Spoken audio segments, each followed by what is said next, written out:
में 2 से 3 महीने के दौरान विधानसभा चुनाव होने वाले हैं। इस बार मुकाबला मुख्यमंत्री नीतीश कुमार के नेतृत्व वाले एनडीए बनाम विपक्ष के नेता और राष्ट्रीय जनता दल के सुप्रीमो लालू यादव के राजनीतिक उत्तराधिकार तेजस्वी यादव के नेतृत्व वाले महागठबंधन के बीच है।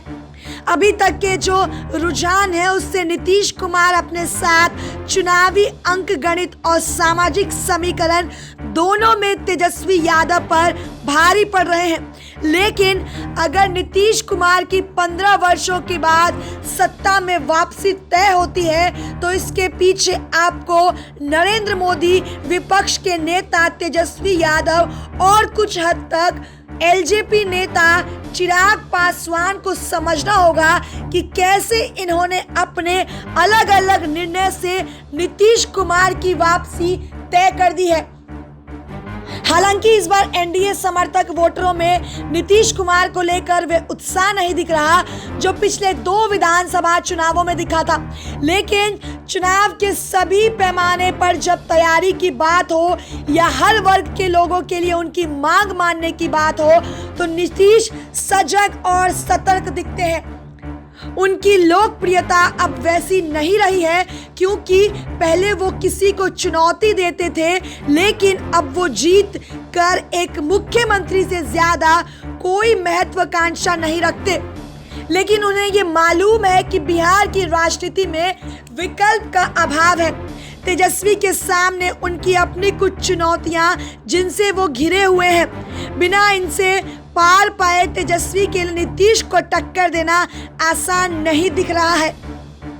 इसके अलावा जो अन्य दल चुनावी मैदान में हैं, उनके पास जोड़ने के लिए ना तो आधारभूत वोट है, ना ही कार्यकर्ताओं की फौज है।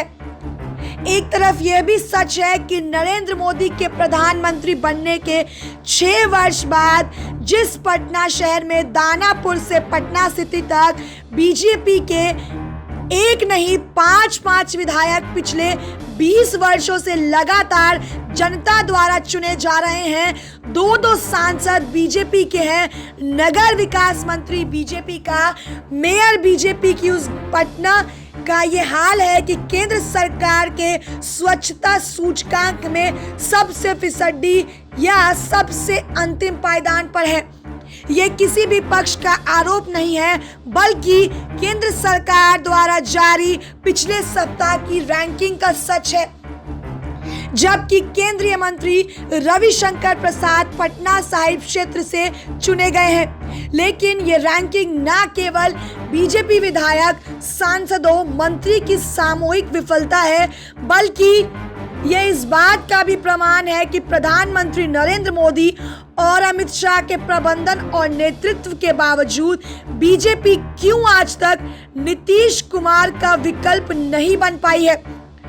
खुद बीजेपी के नेता स्वीकार करते हैं कि प्रधानमंत्री ने तो नीतीश कुमार के बार बार आग्रह करने के बावजूद पटना विश्वविद्यालय को केंद्रीय विश्वविद्यालय का दर्जा ना देकर एक तरह से संदेश दे दिया है कि वो बिहार की राजनीति आधार बढ़ाने के बहुत ज्यादा दिलचस्पी नहीं रखते हैं। और उनका कहना है कि भले लोगों को लगे कि नीतीश कुमार की बेइज्जती हुई, बल्कि उसका संदेश बिहार के लोगों को यही गया कि शायद नरेंद्र मोदी बहुत ज्यादा बिहार के लोगों को सम्मान देने में विश्वास नहीं रखते हैं।